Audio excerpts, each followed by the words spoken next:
Hey, what's up, everybody? Welcome to a Pocho Hour. I'm your host, Noel El Rancho, OG del Rancho. I don't know. I think I'm just Rancho now. We have a very special guest today, Tokyo Drifter. If you don't know who this gentleman is, he is like, I guess, our historian in residency on the internet, sharing a lot of the history from New Spain, from the Viceroyal era. And personalizing it to us, to Pochos, really. Tokyo, why don't you introduce yourself here? Hey, how's it going, everybody? Hey, I want to thank all of you for all the work that you all do as well. I've seen a lot of your videos on YouTube. It's very refreshing to see a new community emerge amongst all this conversations that we have with, the whole the Latinx era that I think has mostly fallen away. It seems like the Latinx political activists have been discredited and they're slowly leaving the scene. But it's just generally speaking, we haven't had fresh discussions about our history in a very, very long time. I know, things like Chicano studies have dominated the conversation.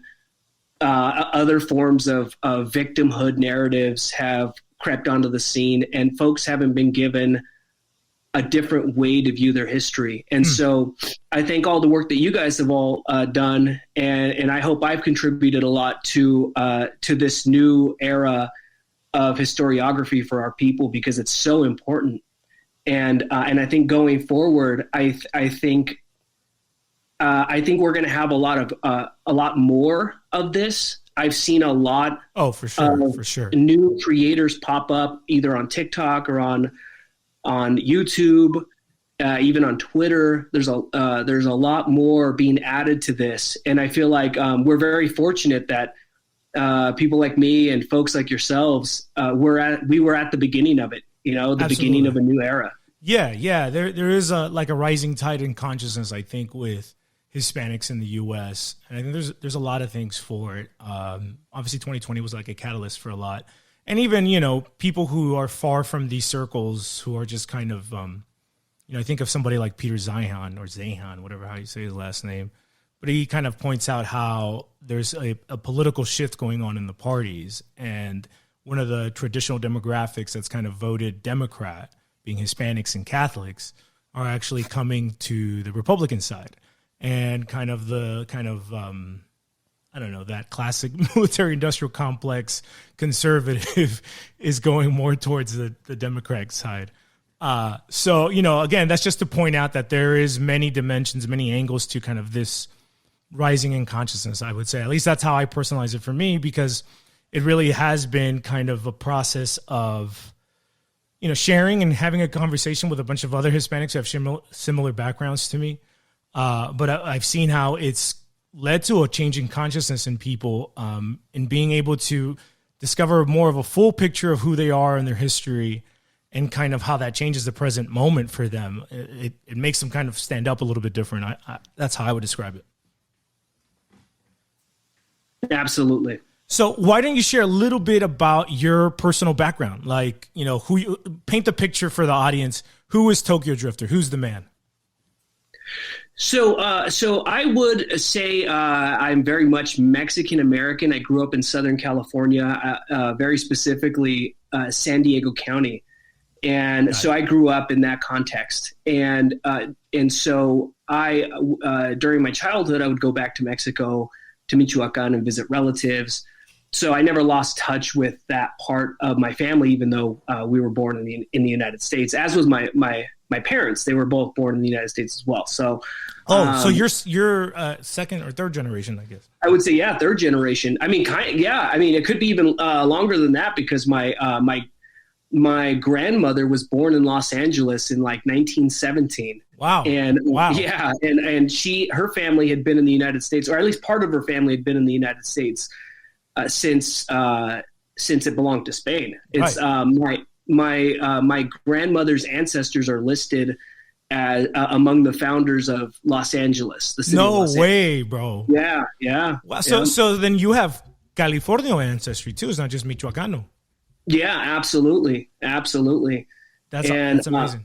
yeah, so I have, that like, deep California roots as well as deep Michoacán roots. But, I grew up mostly with, a consciousnness of being somebody whose family is from Michoacán. We didn't spend much time in like Los Angeles or anything like that. So, I would say my identity is very strongly rooted with my paternal side through my dad. I grew up with the same heroes that a lot of Mexicans grow up with. Emiliano Zapata, who I still think is was a very good man. Emiliano Zapata. If somebody asked me who my favorite post-independence Mexican hero is, it's probably Iturbide and Zapata. But I grew up with a lot of the propaganda too. Around Benito Juarez and the War of the Reform I would say I had a very average understanding of Mexican history. I've always found history to be fascinating, so I've always been a little bit of ahead of the game when compared to other people on this stuff. But overall, I was very much an NPC when it came to this stuff. So would you say that you had more kind of an indigenous centric worldview, right? From that absolutely. Mexican nationalistic narrative. Absolutely. We was Aztecs, the whole shebang, even though, when you're young, it's that stuff. It doesn't make sense now, but it certainly never made sense. Right. But when you're young, you don't really see those. Well, that's all we ever know. Right. Like that's the history perspective. That's, both imposed on us and shared by us. Right. And it's imposed. What's fascinating is it's imposed by the Mexican government. And it's also imposed by Chicano studies departments in the United States. Yeah, and that's what I want to ask you real quick. How much would you say that kind of indigenous-centric view of self or view of history contributed to kind of growing up as a Pocho or a Chicano in SD? Would you call yourself a Chicano, just to be clear?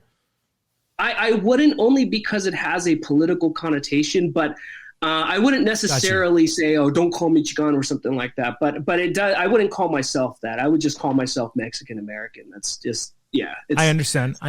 But politically neutral. What happened there, Noel? So please. I also don't really go with like the Chicano label, and it's funny, Tokyo, because I'm in the San Diego area now. I moved recently. I'm from New York, so the upbringing is a little bit different. But there's not a big Chicano like culture or presence in New York. That's something more like of a Southern California kind of thing. So I also really just see myself more as like Mexican American, right? Like the general term, right? Because, I'm born here, but, first generation, but also like, my blood is Mexican. My people are Mexican. So, I don't really fill out when they give you like a multiple choices, like Chicano, Mexican American, Mexican. Like I've seen that on the census. I've seen that too. It's funny. Yeah, I don't choose Chicano because like really that's like a cultural thing. And so I just wanted to say, since like you grew up in SD, I've been to Chicano Park and I've seen all the murals and everything there. Like how much is that like we was Aztecs like culture? Oh, so I had to unravel myself from that stuff. Like that was like I got sucked into that stuff for many, many years. And that was probably my first lens into all of this stuff. So actually, hold on. Since you mentioned that, and I want to do this for the audience real quick, in case you guys aren't familiar with Tokyo Drifter, which I doubt you're not. He has a gigantic TikTok following, and I'm sure your YouTube channel is also large. But you told me earlier you describe your channel as Mexican history through from a Hispano lens, right? Correct. Okay, so now go ahead. I just want to, connect that to that.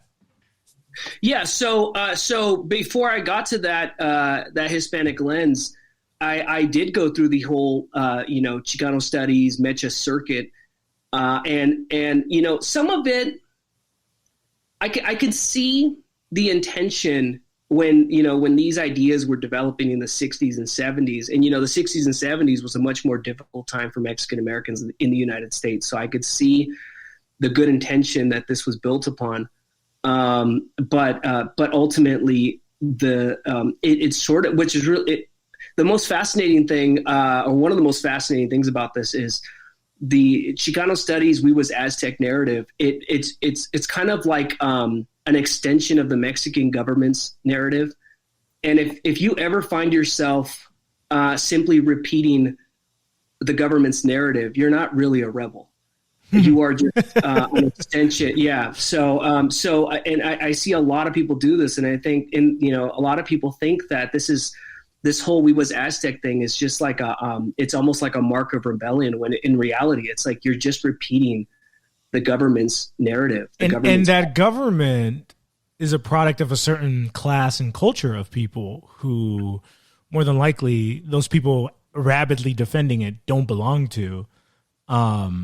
What's more, it's also like, I always found kind of an irony in it, because it's, here you are trying to defend the indigenous root, which we have, which I think we definitely should, and we seek to honor it and know more about it. I think it's amazing. I'm grateful to God for every drop of blood I have, right? From every single ancestor in that tree, of course. Otherwise I wouldn't exist, obviously.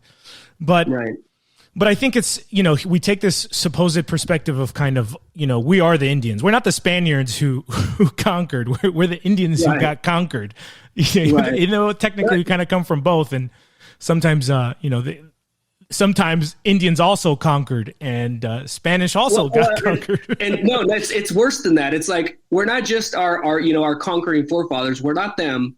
We're the Indians that they defeated. Exactly. Right. Exactly. Like, could you imagine a more insulting thing? So many people do. It's like, you're the descendant of the conquerors, and you're the descendant of their allies, and you've appropriated the identities of their victims, of the vanquished. It's just such a sick ideology. It really is. But more than that, I think it's so hypocritical, because you're saying, let's honor the indigenous. Let's not erase the indigenous. Let's not let the Spanish erase the indigenous, right? Let's not let it overshadow. But you're not even Aztec. Who are the actual Indians you actually come from? Wouldn't it be interesting to know? Like, how are you honoring your ancestors' heritage by taking on natives who were actually enemies of your actual indigenous ancestors? Like, it's Exactly. So I would go to Michoacán, and I would, like, there are natives that still live there, right? It's not like in Michoacán, being native is not a thing of the past. It's not some, distant Cherokee grandma thing. It's you go to the markets there in Uruapan or Morelia, you'll see indigenous people everywhere. Like, they're there. They're a fixture of, I know Purépechas from Michoacán. I know actual Purépechas from Purépecha villages in Michoacán. Absolutely. And so for so there was always that I was always aware of, right? And then but then I was also always aware of, well, I'm Mexican, so but I'm Aztec, and but there's also these other people that live in Michoacán where my grandpa lives, and so that was always kind of just buzzing in the background, right? Then and so I knew that I shared some sort of, like, maybe connection with Purépecha people, just because they were so close in proximity to where my family's from. Right. And then also, but I also had this, this Aztec thing going on. And then, and then my grandpa used to talk about, when we'd go down there, my grandpa would talk about the fact that his family owned, ranches in Michoacán, and they own ranches, like, right near Zamora. And I thought, like, that's interesting. And then he would talk about, like, we had these ranches, and these rebels came and took away the land. And I always thought, like, well, when did that happen? He's like, well, right around the time of the revolution. And so, remember, I had gone through the whole Chicano studies kind of historiography thing. So I thought, like, well, that's interesting. My family were revolutionaries, but they also had land, and they were fighting rebels. Nothing made sense, right? Like, nothing made sense. And because you couldn't possibly be a descendant of the quote unquote bad guys, right? And so, so my grandpa would often talk about that stuff, and I didn't, my grandpa, when he came to the United States in the, like, early 1950s, he came as a bracero farm worker. So he didn't come as like this like wealthy criollo. He didn't come on horseback. No, nothing like that. Nothing like that. So he was a a very honest man, a very humble man, and a hardworking man. And he was, as hardworking as any other campesino that's out there, Yeah. And so, he was a very strong man, but he wasn't a wealthy man. And so the stories he would say about that stuff, it was kind of like, that's fascinating, Grandpa. But there's really no way to like corroborate that stuff, right? Right. And then, so as sort of time passed, and I, went through high school. In high school, I kind of fell away from like caring about history and stuff like that. I went through the whole like, the whole Chicano gangster sort of scene. Yeah. And, got pulled away by those influences. And then eventually it's a rite of passage for the Pocho. Yeah, it's like, I mean, are you really a the Pocho bar mitzvah is getting jumped? So I went through that whole sort of like, Chicano scene in growing up in San Diego. And then eventually I had a chance to go to college, and we could talk about that a little later, but I had a chance to go to college, and, and I was into, I started like finding my interest in history again, and a Mexican history, and I kind of extended into other things like Asian history. Where did you go to college, by the way? So I went to San Diego State for my bachelor's, and Go Aztecs. And I went to UC Berkeley for my master's. Right, and you have a master's in international relations, which I think is very important because, again, international relations gives you like history, geopolitics, economics. It gives you all these things to kind of all these lenses, right? In the theme of that, to look at history and the present moment. So that's great. Okay, please keep going. Yeah, and so just kind of going through all that stuff, I started rekindling my flame for history and identity, and then also I kind of came back to these stories that my grandpa used to tell me when I was younger, and about the ranches. So I started, exactly, about the ranches and stuff like that. And I started like kind of like looking into that stuff. And now that I was older and I knew how to do research professionally, and I use these skills that I learned through my education to apply them to my family history. And it was very fascinating what I found, very eye-opening. And so I've been able to trace my family back to like the 1500s. And I but you started. What I found in that research was nothing like what the Mexican government promoted as a national narrative, and it was nothing like what Chicano studies departments promote in their narratives.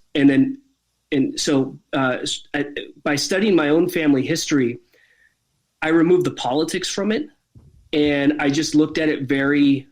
I was finding my own identity. I wasn't trying to like uphold some national narrative. I wasn't trying to, defend a political position. I was just trying to find out more about who my grandfather was. And so that was the first domino. So you started with your grandpa's ranches around the time of the Revolution, which is like what, 1910? Right. So the Revolution was from 1910 to around 1920. But there were some major land reforms that happened in the 1930s, so that the revolution sort of spilt over into the 1930s. Right. Okay. So early 1900s up into the 1930s, and so that was the first domino. And by the time they all fell down, you were in 1492. Right. So let me jump in. Those 1930s land reforms also translated into the Cristo War, because the agraristas who were getting this land. They were told that you needed to fight the Cristeros, which were the enemy of the government, giving them the land. And so the only way they could get the land was if they took up arms against their countrymen. And what was your family's history in this conflict? So you have this period where in the 1910s to like 1920, Michoacán saw sporadic fighting. Some of the worst fighting of the revolution happened in other places, but there was sporadic fighting and chaos, limited government because basically local governments were cut off from any help from the central government to deal with rebellions and looting. And it's funny if you actually talk, and this isn't to disparage necessarily the revolution entirely, because I think the revolution did have some valid concerns. Sure. But we also have to, if you talk to older people from that time or who lived in that, or whose parents lived in that time, you'll find out that a lot of what we think of as revolutionaries were just looters. And so it was a very difficult time for everybody. And so in the 1920s, that's when the Cristo War started taking effect, because the Mexican government essentially became it's more or less a communist government. The Mexican government has always seen the Catholic Church as competition, because Mexico has gone through countless civil wars, and the Mexican government never really had credibility with its own people. If you talk to average Mexicans now, they'll tell you not to trust the government and stuff like that. So the Mexican government's never really had, right. As much as nationalistic as Mexicans are for the land and for their culture, the governments themselves have always been viewed skeptically. Right. And so at least in the very early period of Mexican independence, the only institution that had any credibility with the people was the church. And it was the only source of stability that cut across all these other civil wars that were going on in politics. And so the Mexican government has always, no matter which regime or rebel group or warlord or corrupt leader has taken over the government, they've always seen the Catholic Church as competition. And so that really peaked in the 1920s, and the Mexican government. This is the Cristo War, right? Yeah, this happened under Calles during the Cristo War. So. Yeah. Sorry, Tokyo, but it also continued on into the 1930s. Right, clandestinely. Various groups were met with reprisals, different generals. Right. I'll address that in a second. Yeah. So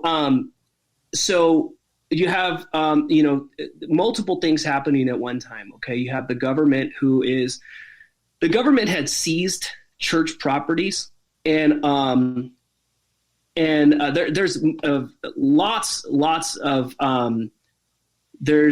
there's a lot of criticism that I have for that whole era. Well, obviously, right, because I'm Catholic, but the way the government did it, when the government talks about seizing church property, they make it sound like it's like this land that's controlled by the Vatican or something like that.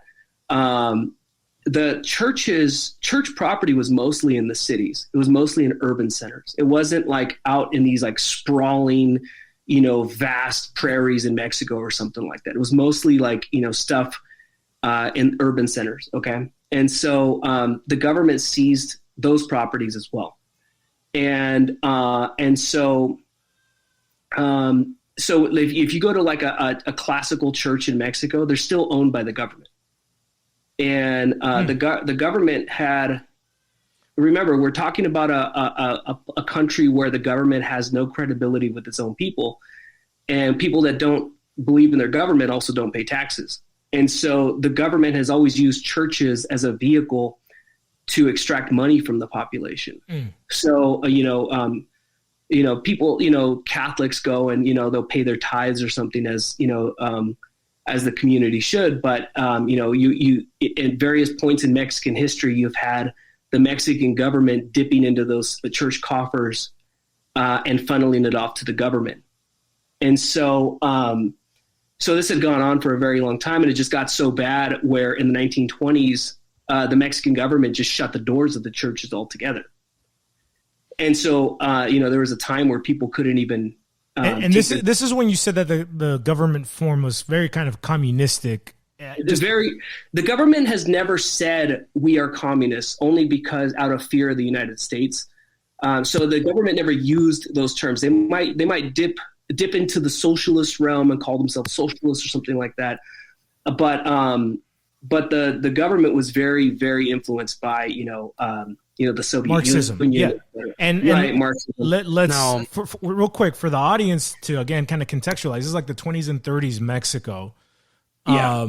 You had Trotsky in Mexico. Remember, he was murdered in Mexico. He was in Mexico for a reason. Yeah.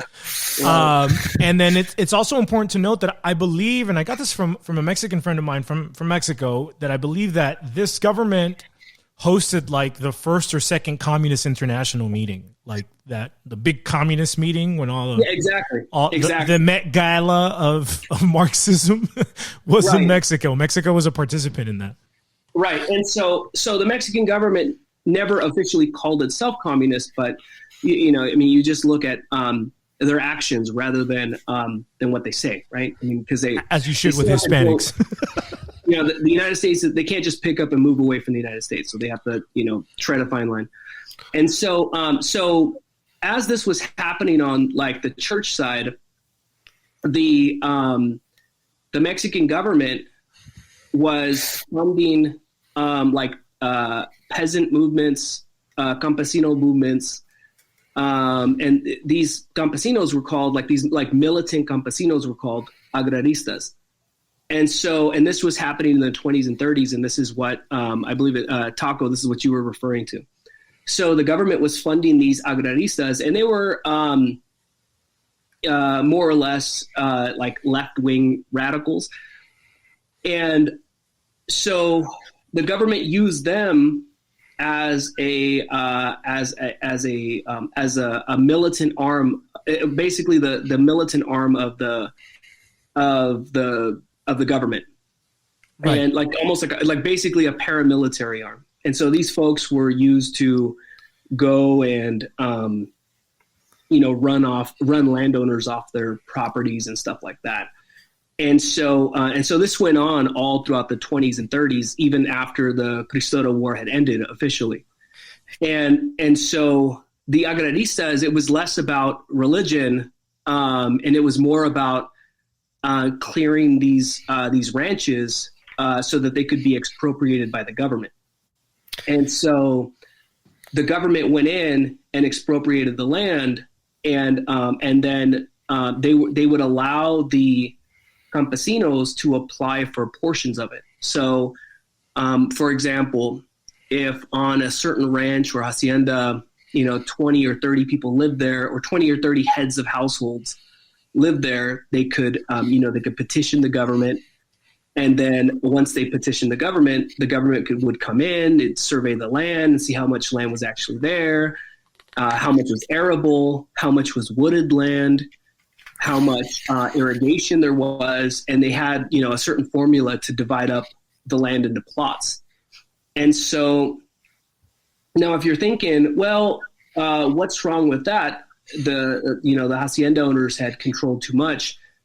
I think there is some there's a very that's a valid argument to make. I think that the hacienda owners and the ranchers they were more powerful than they should have been, and they were more powerful than they were during the colonial period. And this is where we do when we march backward in time to find out how we got there. I'll cover this, but these ranchers and hacienda owners, they were actually much more powerful after independence than they were during the colonial period. So no, and that's important to dive into. Guillermo, did you have something you wanted to say? Yeah, I wanted to, just so he could explain to the audience a little bit regarding sides that were taken in the Cristo Wars, maybe for people that aren't well versed in this part of Mexican history. So if you look at the Wikipedia page for the Cristo Wars, you'll see in belligerents, like the two main sides that are fighting. And on the left side here, it says the Mexican government, which includes the Mexican Army, the United States, and the Ku Klux Klan. And then it says they're going up against the Cristeros, the Vatican, Ireland, and the Knights of Columbus. Yeah, exactly. I was wondering if maybe for people that'd be puzzled by why the Ku Klux Klan is fighting against the Cristeros, if you could explain that for people that are listening. Yeah.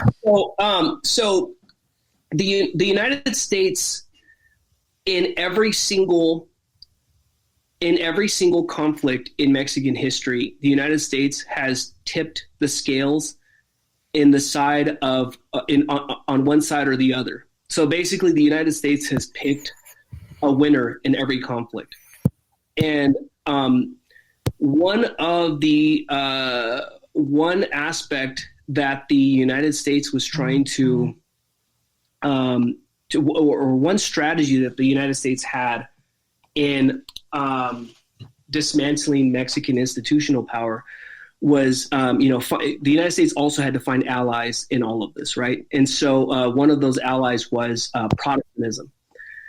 So the United States, very early on, once it installed Juarez in power, the United States also had Mexico implement, freedom of religion, because in the earliest part of Mexican independent history, you had to be Catholic in order to be a citizen.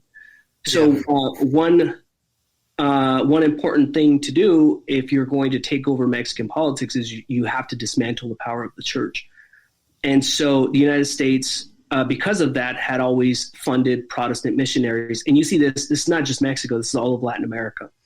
All of the missionaries, the Protestant missionaries that you see in like Central America, Mexico, South America, those aren't people coming from Jerusalem preaching the gospel. Those are people who are funded by various powers in the United States.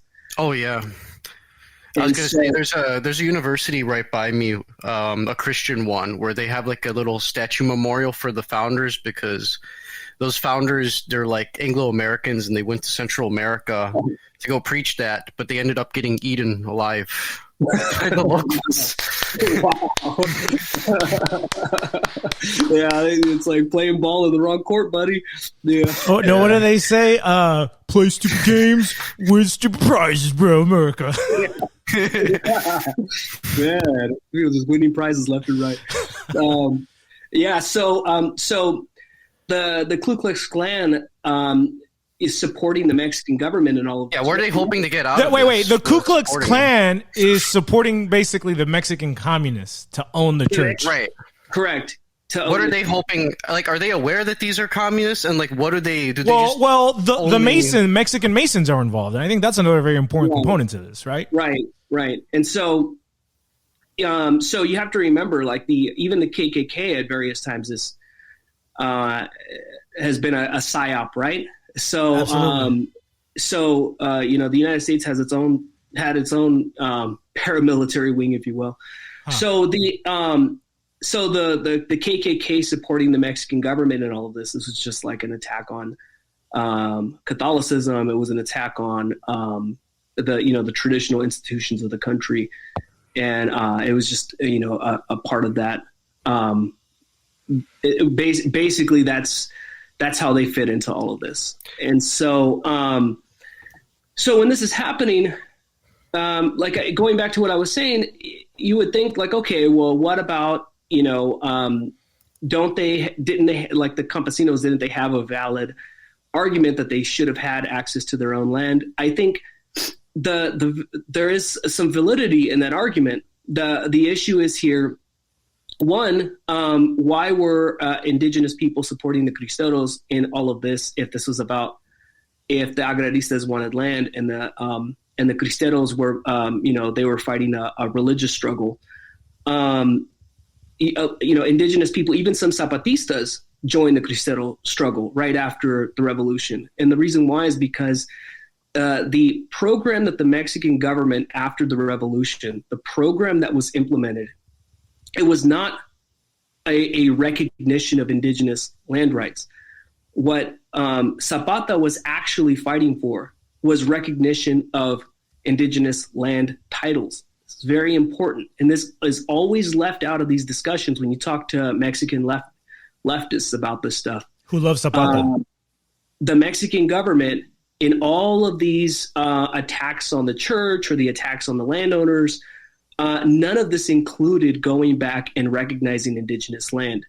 So what this amounted to was the Mexican government basically rewarding its militant allies with, with ejido plots.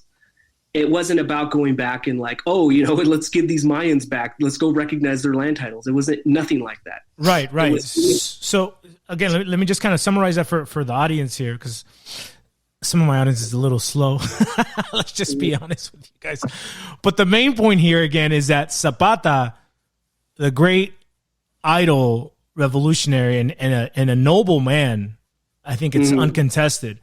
But especially he's kind of an idol of the left.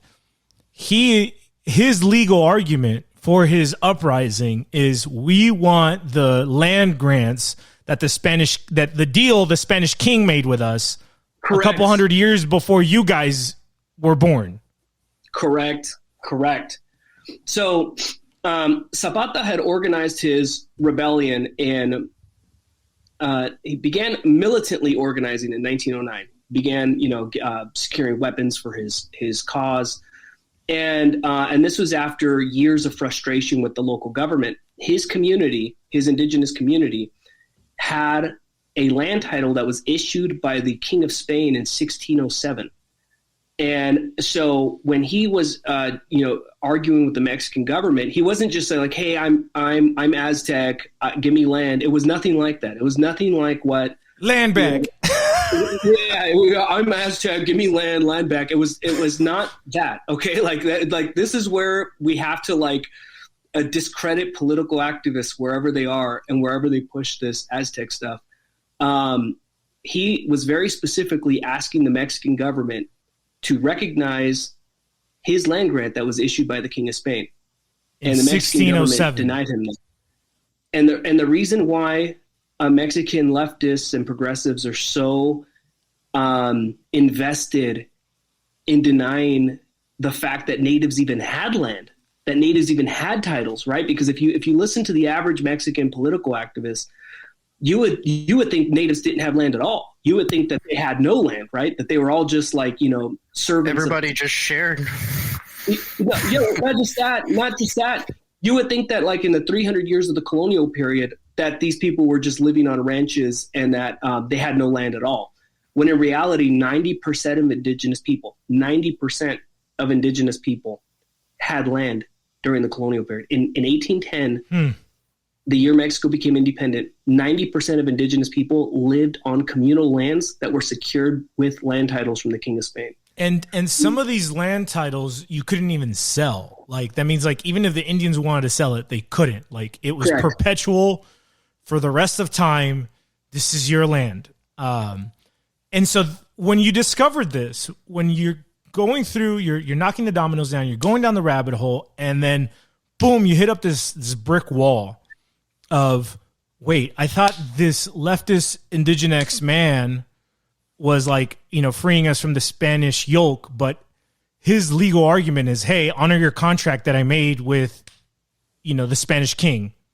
Correct. And that leads you to learn, wait a minute, Indians had a lot more land all over the map, and they started actually losing their land, their legal holdings of land when the Republic was born. Right. Now, it's actually worse than that. It's actually worse than that. Because in the colonial period, the Spanish king and through his viceroy issued two types of land grants. That's most important here. They issued land titles, which were recognition of indigenous land rights. Right. So some native people were not. They simply continued to live exactly where they lived in pre-colonial times. They just, they lived in their little population clusters. And then once they formed a peace treaty with the colonial government would say, here is a land title. And this is, in Spanish, it's the títulos that you might hear about or you read about when you're learning about this stuff. These land titles were recognition of land that they already owned. So it was kind of like, you've accepted to be part of the Spanish Empire. We will accept the fact that you own this piece of land. And here's a title saying that that we recognize it. Okay. So a title was just giving you a piece of paper so that way you had legally recognized land that could be defended in Spanish courts. Okay, and many of these titles were based on pre-colonial land claims. So, a progressive, a Mexican activist might say something like, well, these land titles, they were just issued by the King of Spain. That's an agreement. That was an agreement with the previous government or something like that. It's not an agreement with the Mexican Republic. Well, many of these titles, perhaps most of them, were based on pre-colonial land claims. So once an indigenous community had a peaceful relationship with the Spaniards, they could bring in evidence. They even used like pre-colonial writings, and they would go into their local court, and they'd be like, "Hey, this is our land. We have a peace treaty with the colonial government. We have a peace treaty with the King of Spain.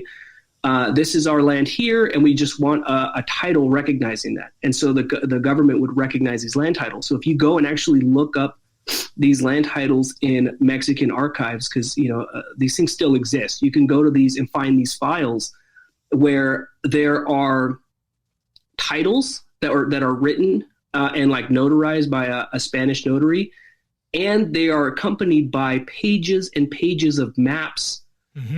Many of them are written in indigenous languages. Now, a lot of them were written in indigenous languages in the colonial period, but they were written in indigenous languages by like the first generation of people that lived in the Spanish Empire, and were, presenting their evidence and their land claims. So you can go into these archives and find títulos along with maps, etc., showing that these land claims were pre-colonial claims. And wait, that's really profound. Let's really unpack that, because there's a lot in that needs to be understood. So prior to this happening, these indigenous groups or populations or city states, at various levels of development, didn't have the jurisprudence, right? They didn't have a legal system. They didn't have maps. They didn't necessarily even have their language written in written form yet. So in order for an indigenous group to have a land grant under the King of Spain, there's a couple things that are packed into that, right? That means that a missionary had to learn the language, transcribe it into the Latin alphabet, and then teach them how to use it. And then legal rights are being recognized. And I think that's really, really important. That's a detail that a lot of us look over. And I think it ties into kind of this warped historical view that's wrong that we have, that we kind of treat, we as Americans going through American history, public school, or public schooling around American history, we presume that the way that the Anglos treated the Negroes is the way that the Spaniards treated the Indians. It's just not the same history. And like, you cannot compare the two. It's just simply not the same history. It's a completely different history. Right. We presume that basically Indios were essentially slaves like the American Negroes were. And that's just completely a lie. So you crash around this new truth that you can't reconcile with the Mexican nationalist narrative, with this kind of Chicano offshoot of that narrative. Right. You can't reconcile this truth. And so where does that lead you?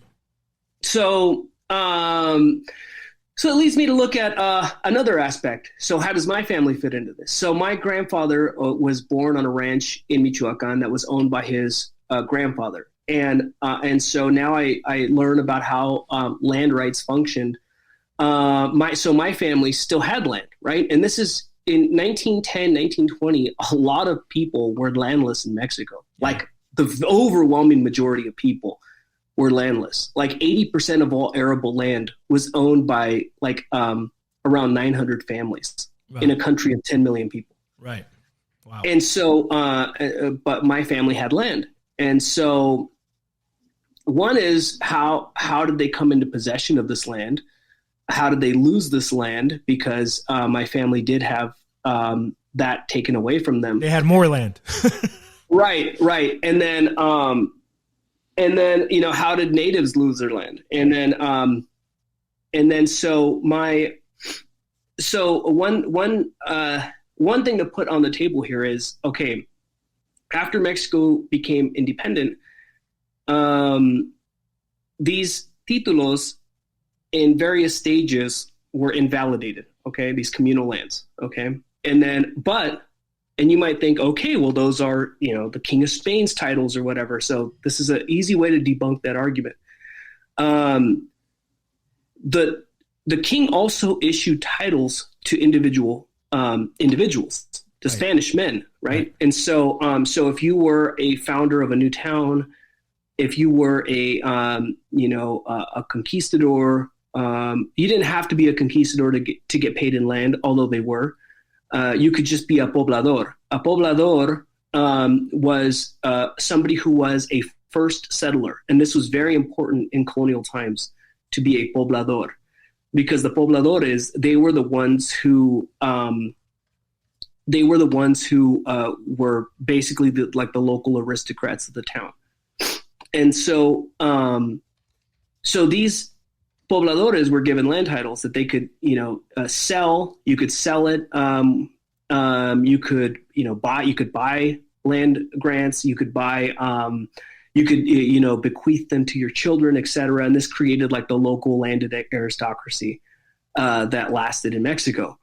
And the thing is, after independence, Mexico simply rolled over those land grants and recognized them in the new government. So anybody who was a landowner prior to Mexican independence was also a landowner after independence. The only people who lost their land were indigenous people.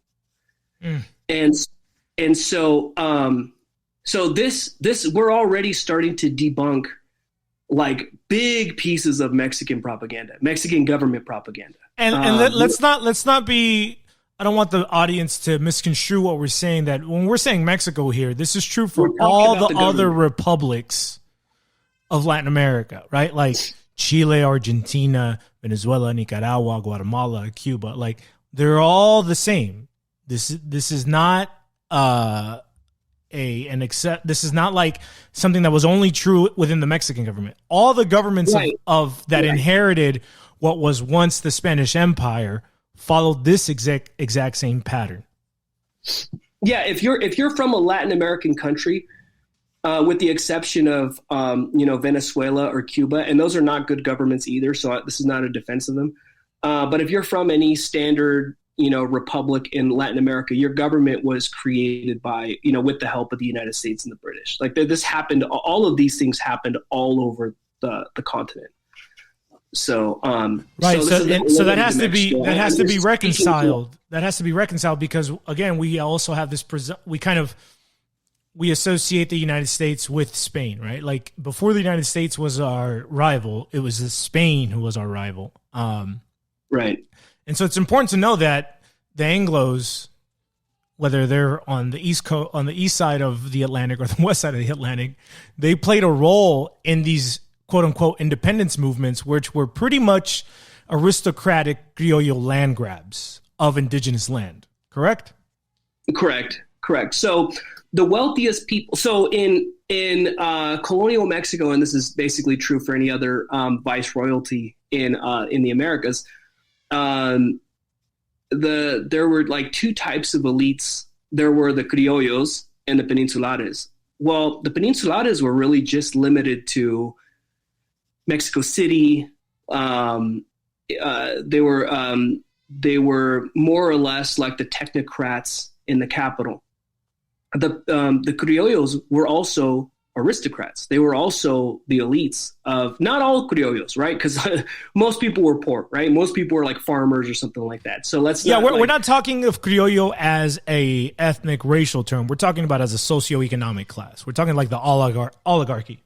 Well, yeah. So yeah, okay. So it's basically like this. Not all criollos were elites, but all the elites were criollos, or some mixed race people, but who had married into who were descended from aristocrats. And so so the Mexican War of Independence, and this is basically true all over Latin America, it was a struggle between the Criollo aristocrats, who were the landed aristocracy, against the Peninsulares, who were in their capital, the people who were actually from Spain. Against the crown. Yeah, exactly. Now, Mexico is a very interesting case. It doesn't track the same way that the story of Simón Bolívar does, because Bolívar, he was a Masonic Republican for basically the entire time. Pretty much the entire time. He joined the club officially. Yeah. And because he was influenced by Francisco Miranda was also a Freemason. Mexico's independence war was actually won by the conservative side. This is what makes Mexico's independence a lot different than other Latin American independence movements.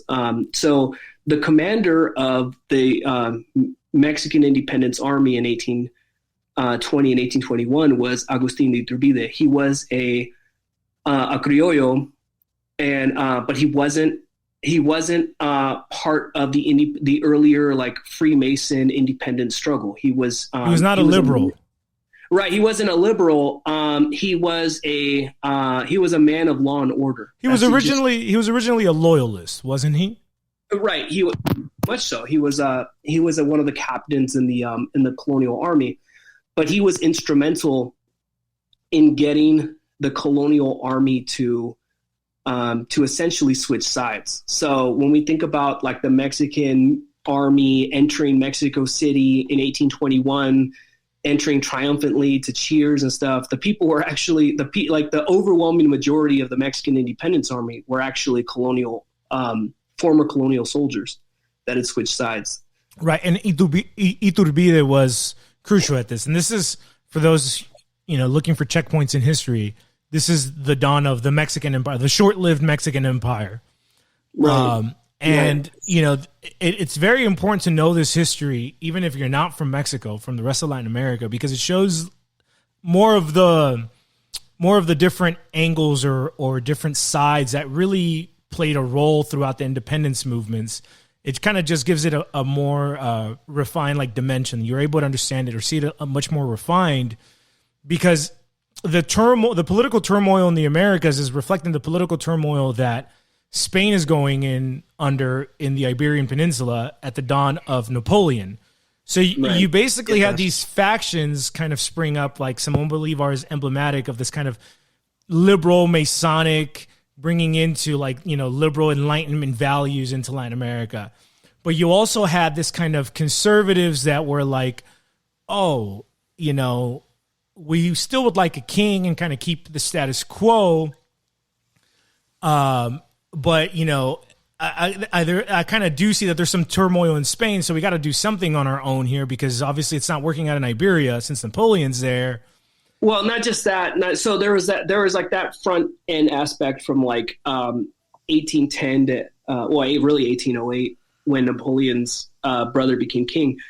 So from like 1810, when the war really kicked off, to 1814 or 15, you do have lots of chaos. There is no king to hold the empire together. You have various factions coming up with new ideas to govern. And then you also have Peninsulares who claim that they're like the true Spanish government, when in reality, there was no king. And so according to Spanish laws at the time, and this is where, some of these early independence movements, I'll speak about the case of Mexico. In the absence of the king and in the absence of a legitimate monarchy, like sovereignty is supposed to be devolved back to the local level until a legitimate monarchy is reestablished. So in 1808, the viceroy of Mexico, he actually had positive relations with the city council of Mexico City. And so when the city council of Mexico City got word that Spain had been conquered and there was no monarchy, according to Spanish laws, what should have happened was the highest ranking authority in New Spain, the viceroy, he would have been the highest authority. Like the audiencias that had, the court system in Mexico, they would have answered to him rather than to people in Spain. So there was a legitimate claim to autonomy that the criollos had, according to Spanish laws. And so the criollos are peninsulares. The criollos had a legitimate claim to autonomy, not to complete independence, but according to Spanish laws, the criollos did have a legitimate claim to autonomy because through the viceroy. In the absence of the king, the highest authority would be the viceroy. But each viceroyalty had its own viceroy. So there would have been, think of it like a confederation rather than a full-on monarchy, right? Mm-hmm. And then once the king were to be reestablished, then the system would go back to the way it was. Well, so the criollos and the viceroy were discussing how this would play out. And so while this was all happening, some peninsulares who disagreed with that position, and the peninsulares who were in alliance with a military council that was established in Sevilla, and it later moved to Cadiz, but it was originally established in Sevilla. There was a military council that claimed to be the representative of the king. And so some peninsular, like basically the business class, like the international business class, the merchants, they organized a rebellion to arrest the viceroy. And they actually went into the palace and arrested the viceroy. And so this created like the seditious planning that went on among the criollos beginning in 1808, and it popped off in 1810 when they began their rebellion against the Mexico City government, because the Mexico City government was propped up by the merchant class. And the merchant class, I mean, it was a military coup. That's what it was. So it was. So the merchants. Now these merchants enjoy bagels. Or were they just merchants? Yeah, I don't know. Maybe. I'm not sure. Well, you know what it is? I'll tell you one thing. These merchants, they were in cahoots with Sevilla. And who propped up the military government in Sevilla? It was the British. Interesting. So, okay, so now we see how the British are kind of playing more than one side here. Right, exactly. The British played multiple sides in this, okay? Multiple sides. Every single time. Yeah. The entire resistance in this is the sort of unfortunate part of like how all this just fell apart. The resistance against Napoleon in Spain was propped up by the British. Right. So the British were stacking the deck in Spain. Yeah. And so this is how we end up with the Constitution of Cadiz and because and these were the liberal reforms, the Court of Cadiz? Correct. So that came about in 1812. So from 1810 to 1812, we have like these epic wars going on throughout the Americas. There's no legitimate king. There's no legitimate way to move forward. No one's following the laws that they should be following because in a perfect scenario, the viceroy would have just taken charge. And then we wouldn't have the society wouldn't have collapsed into chaos. And so, but the viceroy was arrested, and it's very likely that the viceroy was arrested, at the direction of the British. But it was certainly by people who were aligned with Sevilla, and Sevilla was propped up by the British. And so, so we have this going on, and then. This is how we get to, the Constitution of Cadiz as a way to resolve, all these conflicts that were going on. Really, it was these intellectuals that were promoting the Constitution of Cadiz. And they had diplomats. They had delegates from various parts of the empire. So it wasn't just like people in Spain who had no connection with like the local people in Mexico and Latin America. Like there were delegates from all over. So it was one way to resolve the situation. There was some level of legitimacy to it. They were trying to promote legitimacy. Oh, okay. May I just say something, at least in the context of Latin America, regarding like Colombia, Venezuela, these areas? I can say for certain that a lot of these reforms were, like, how would I put it?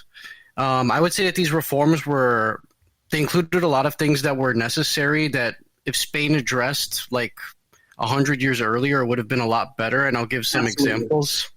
Like, for example, these reforms for the first time allowed mestizos, blacks, Indians to advance to a level in the military that they previously couldn't if they weren't like considered to be Spanish, because the Spanish Empire did take on a little bit more of a it wasn't like the French or the British in terms of like being super autistic racially, but they started to create a lot more limitations for what Indians and blacks and mestizos could officially do if they weren't considered Spanish on paper. So like being able to become priests, being able to rise up in the military past a certain rank, a lot of these sorts of things where you technically had to be Spanish on paper. These reforms finally allowed these people, without having to change what they were considered racially, it finally took place. So I think at the same time, it's easy to, I don't know, dismiss all of this as like liberal reforms, but at the same time, if it weren't for like these reforms, a lot of groups were just going to stay disenfranchised, and this disenfranchisement was something that the criollos were able to capitalize, right, in order to galvanize mestizos and indigenous people to fight on their side, and I think that needs to be addressed. Yeah. So yes, this is sort of one of the downsides of having lots of your laws created like across the ocean that is like detached from what's reality. happening. Right, exactly. So in the earlier part of the colonial period, the sort of the mixed race question wasn't front and center, and mestizos weren't the main character in all of this. And so because they were a small portion of the population, people hadn't quite gotten to the mixing part yet. A small portion of the population, but you have to remember, like Nueva España and basically all of these viceroyalties, they were in like a permanent state of war. And so if you were living in Guadalajara and you were a young man and you wanted to make a name for yourself in the same way your ancestors left Granada to go to the Americas, you would have left Guadalajara to go to what became Sinaloa or Sonora or even Los Angeles, where my ancestors went to on my grandmother's side. So there were more adventures for you to fight. And then if you managed to establish a new town. Yes. Yeah. If you managed to establish your own town, you became part of a new aristocracy. And so you got to join the club. Exactly. That sounds like a repeated tactic from the Reconquista in a lot of ways. It was. That's exactly what it was. Let's give some context to the audience real quick. So during the Reconquista, when the Muslims had a big chunk of Iberia, the Christian kingdoms would basically say, hey, if you help us take out the Muslim warlord on the other side of the river, you can take a bit of his land, found a city, and have the rights and privileges that we get to have here. Correct. And so this is how Spain, the entire story of the Reconquista is a story of a moving frontier. And so every, few couple of kilometers you move forward, you build a new town, and then you create new leaders and new aristocracy, and your descendants, for your heroic deeds, your descendants would be recognized in perpetuity, at least at the local level. And this worked for a very, very long time in the Hispanic world. If you think about our history as a history of our paternal lineages, it's our Hispanic forefathers, moving down the Iberian Peninsula and then finally conquering Granada and then sailing across the ocean and like recreating life in the Americas, recreating Spanish life on the frontier in the Americas. So when my ancestors settled in Michoacán in like the late 1500s, early 1600s, the frontier was Zamora. Like that was the frontier. On the other side of the Lerma River was no man's land. It was the Chichimecas. It was chaos. It was, paganism, etc. And so, my ancestors, when they settled in the context of war. And so, so other people moved that frontier further northward. And then that's eventually where we get to Texas and California, et cetera. And every time they moved this frontier forward, they would build new towns. So like Aguascalientes, for example, was entirely established as a beachhead against the Chichimecas. But the same is true for all of these towns in northern Mexico. This is another big difference between southern Mexican history and northern Mexican history. Right. We always think of like how Tenochtitlan was conquered, right? And like Cortez built Mexico City above it, right? On the ruins of the West. Well, that's not the story of northern Mexico. Is much different. The story there were no those were like nomadic lands. In the time that they had been conquering through there, that was like frontier land. There were certainly natives there. They were like more nomadic or whatever. So all of the towns of northern Mexico are like frontier towns. And so all of this system lasted, and it prevented, in a way, by externalizing frustration or maybe even economic stagnation, by externalizing internal frustration, the Spanish Empire was able to expand. People were able to create new towns, and internal civil wars were constantly averted for 300 years, and then boom, we have this reversal in 1810, where the empires just started turning in on itself. I want to say even around this time as well, I think more direct evidence that I guess the crown in Europe just wasn't paying quite as much attention as they should have in the Americas is evidenced in the fact of things like the Louisiana Purchase, where they sold all of this land to the United States. The Bourbons, I believe, or no, it was the Napoleon that did it. It was the French.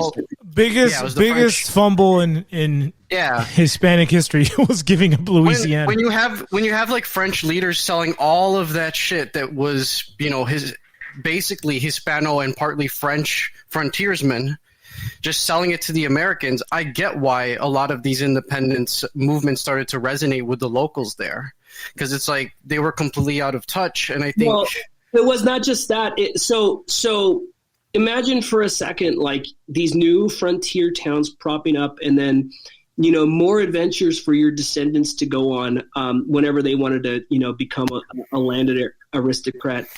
Well, with the Bourbon reforms, the Bourbon reforms, in some ways, they were kind of like holding these criollos accountable for their BS too, right? So there were some heavy-handedness that came down.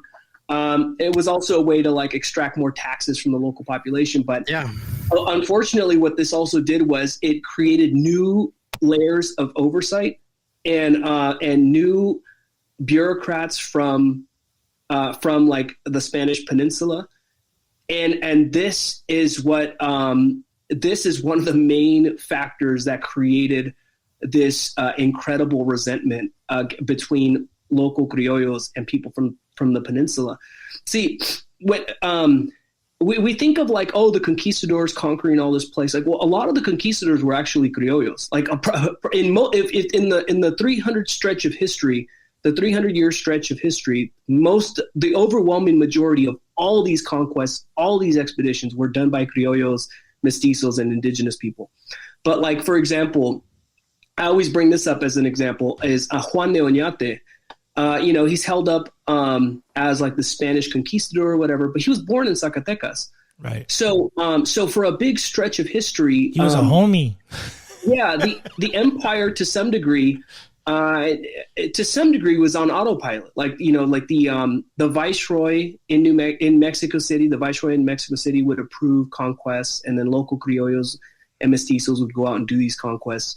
For example, like even the conquest of the Philippines, that was not that wasn't just the Spanish king that just pushed a button and made it happen. Like it was actually the viceroy and then later the audiencia that approved the expedition to go to the Philippines to conquer. And indigenous conquistadors existed, and they played a huge role in that. I mean, the Southwest, a big chunk of northern Mexico, was conquered by Tlaxcaltecas, who were the enemies of the Aztecs. Right, and so we're having this kind of unfold where the empires, and I don't want to say autopilot because like there was still a lot of like, the monarchy was still directing a lot of this, but like a lot of this stuff was happening where a Nueva España itself was expanding, and without just simply having Peninsulares just, come in and step on everybody's throats, it was really Criollo conquistadors and expeditionary leaders moving the frontier forward. And then with the Bourbon reforms, it sort of reset everything. And it's hard to come in and tell a Criollo aristocrat, like, oh, you can't do that anymore, or I'm the guy in charge now. I mean, I could just imagine a Criollo from a very prestigious family whose ancestors conquered the frontiers. And then all of a sudden, some 31-year-old Peninsular comes in and says, I'm the guy in charge now. Tío, with a list. He came with a list, but he said, Tío, vosotros esta tierra no es suya. Came in here with his flashy degrees and, and his green eyes. Yeah, he's never fought a war in his life. It's like, this is the thing, like a lot of like, it's so human, we laugh because it's just so fucking human, and I try to bring people back to that. It's like, you gotta stop judging people from the past as if they're any different from the pieces of crap we are. Well, I mean, just think like Spain hasn't had a frontier since 1492. There was like the frontier life ended in Spain, right? And it's like, there were Mexicans fighting Apaches like up until like 1905. You know what I mean? Right. Wow. Yeah. That impulse. They'd hire even Americans to do it too. Yeah, exactly. So like it's fascinating that like a lot of this stuff that we just think of, oh, the Spaniards, it's like you're giving Spain like way too much credit for like what your ancestors actually did. Exactly. Exactly. So, yeah. Now, to be fair to an earlier point that I was talking about, though, I do think it was definitely a major mistake on the Spanish crown's part to make it virtually impossible for indigenous and blacks to be priests. Mm-hmm. I think this created a lot of problems down the line with them because blacks and Indians? Opinion, these are populations that could have been extremely, extremely effective clergy. And I think a lot of this had to do with European clergy probably feeling. Well, it's that in itself is interesting because you had orders who fought against each other. I think you had like the Franciscans and the Dominicans were fighting. Right. One side wanted indigenous priests, the other side didn't, and we can go into that a little bit later. But yeah, I mean, I think as we go through this kind of march of history, it's just coming back to the humanity. And when you come back to the humanity, you do understand that there's more than one side to every story. And it's not even it's not just two sides. There could be 64 sides, right? Like reality is extremely complex. And to kind of put this binary of good versus evil is very like Disney-esque, right? It's very immature from what humans actually are, the full complexity of a human existence, body, mind, and soul. But well, I mean, yeah, and even like this utopianism. I want to talk a little. We'll talk a little bit about Aztec utopianism. It's like you have these people these like activists promoting the idea that somehow the Aztecs, Mesoamerica was in complete peace. It was just like these astronomers and stuff like that. Now, having said that, I don't want to simply sound like somebody like, oh, well, they deserve to have their land taken away because they used to fight wars too. Like I'm not making that argument either, but they weren't peaceful. They weren't at peace. Like Cortez stepped into the middle of like a regional war, a cartel war. Like, how are you gonna how do we glorify the Aztec warrior? How were there Aztec warriors if there were no wars? It doesn't even make sense.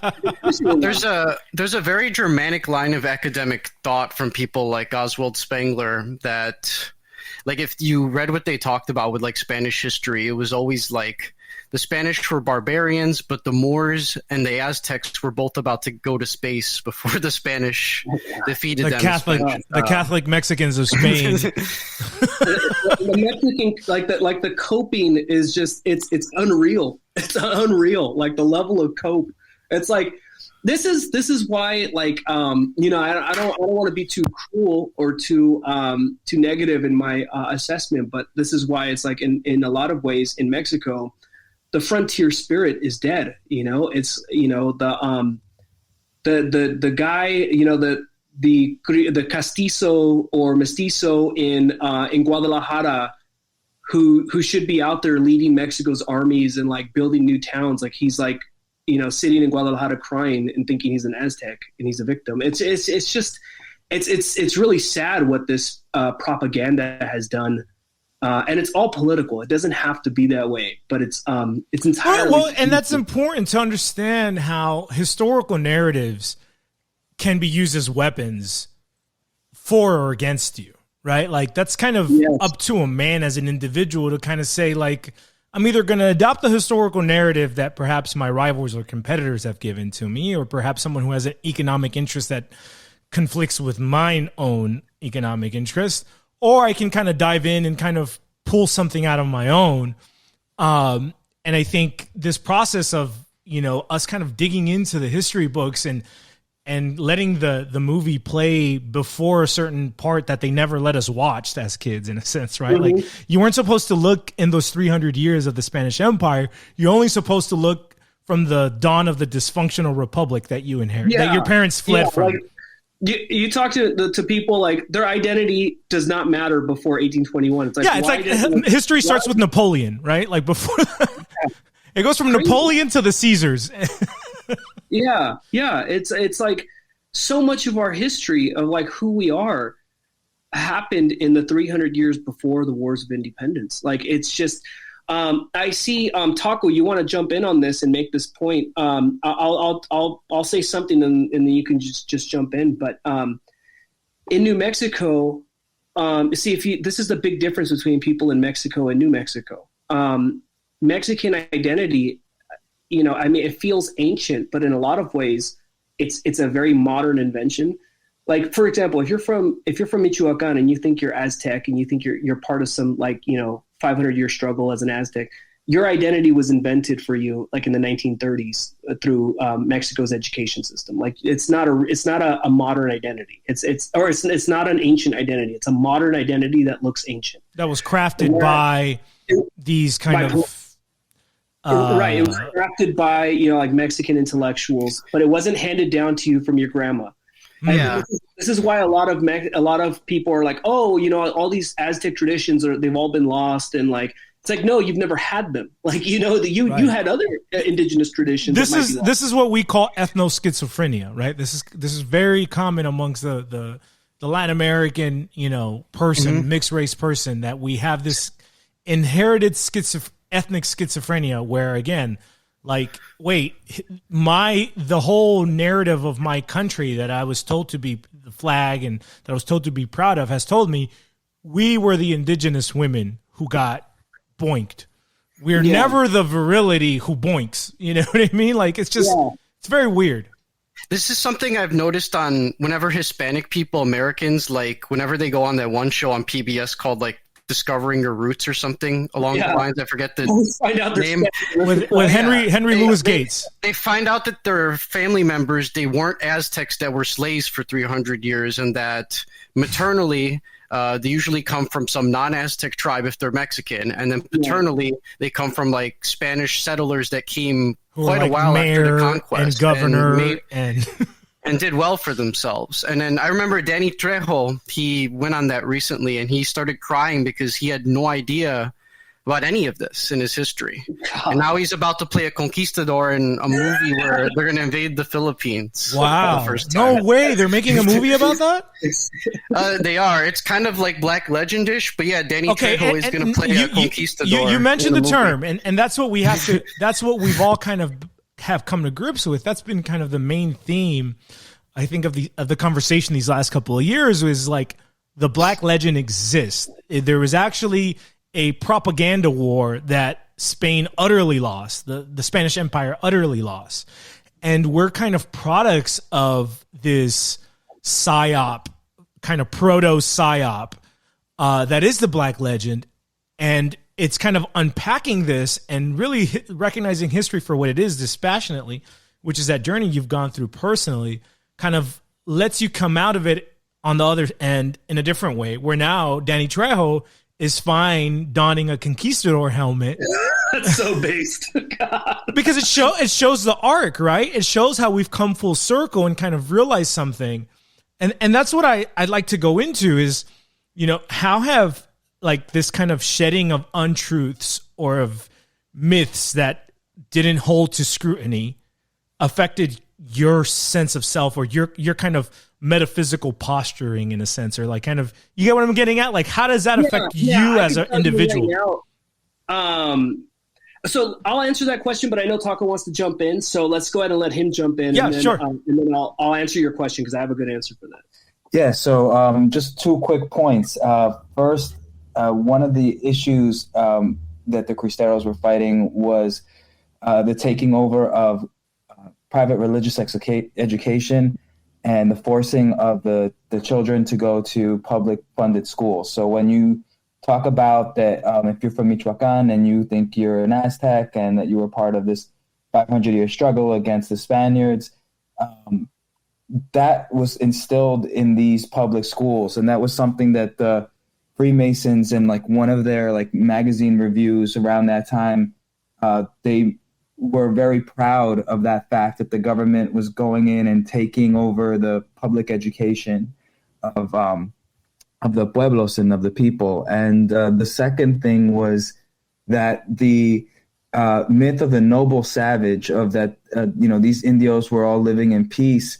That's something that like happened, in literature and also like, architecture and like maybe like you could say North American life in general around like the turn of like the 20th century and like the early 1900s. And in New York City, you'll see that on Manhattan Bridge that goes from Manhattan to Brooklyn, there's like this really beautiful, architecture that's like Butte art style in some of like the buildings and around it, and also in like the Art entrance. Nouveau or Art Deco.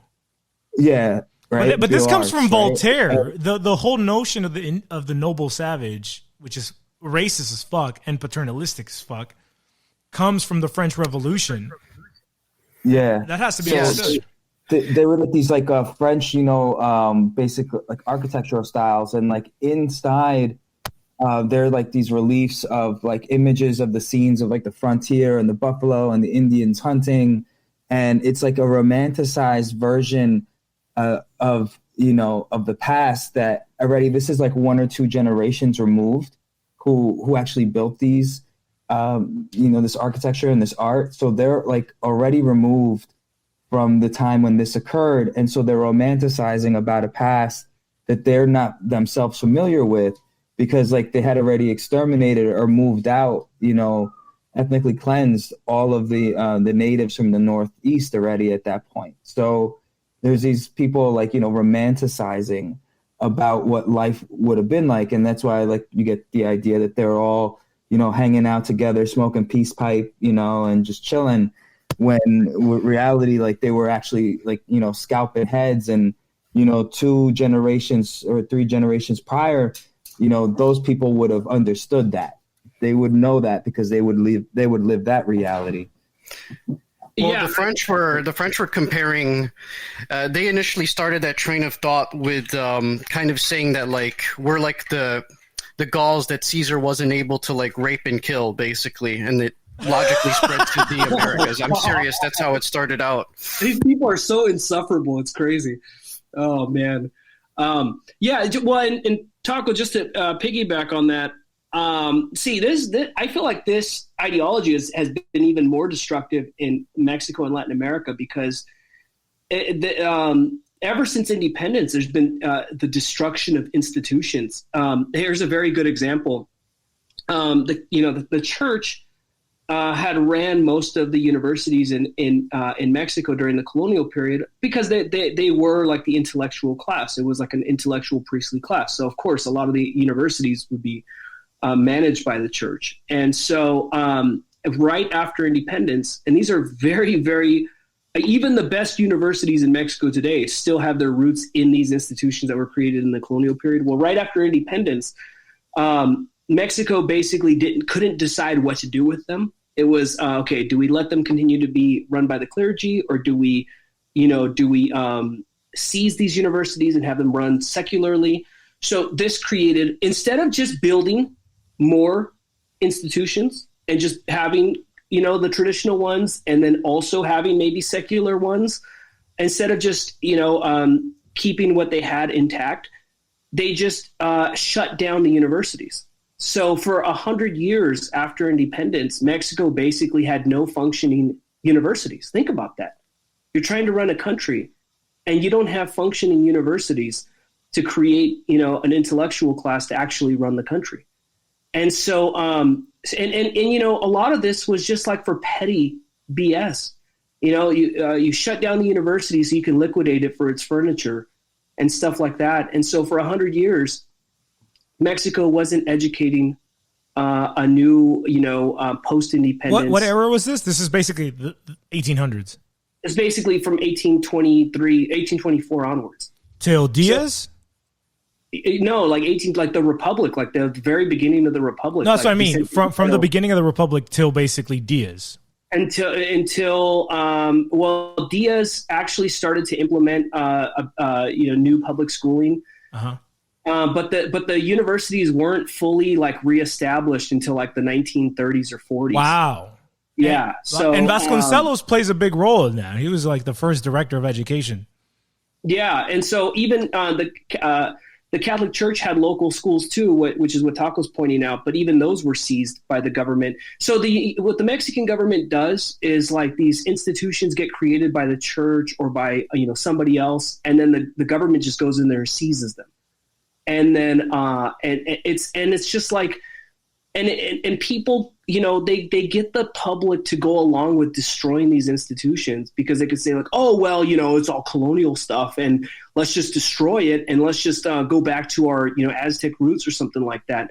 And it's very reminiscent of like Pol Pot and the idea of year zero, where it's like, let's just destroy every aspect of modernity and maybe we'll get back to some glorious Angkor Wat period or something like that. And that's basically been the story. It's basically been the story of Mexico ever since independence.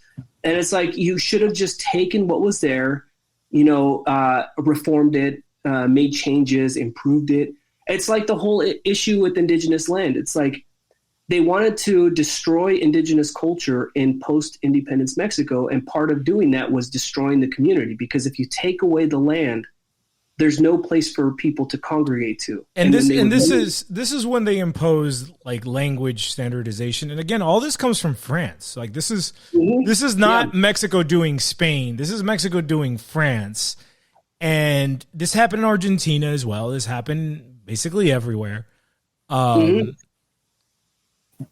again, it's like, the idea is that you're going to put blinders to your sense of self, assuming that you only exist from the Napoleonic era forwards, when the reality is there's a whole, the republics have existed, let's just say more or less for 200 years, right? The republicans, right?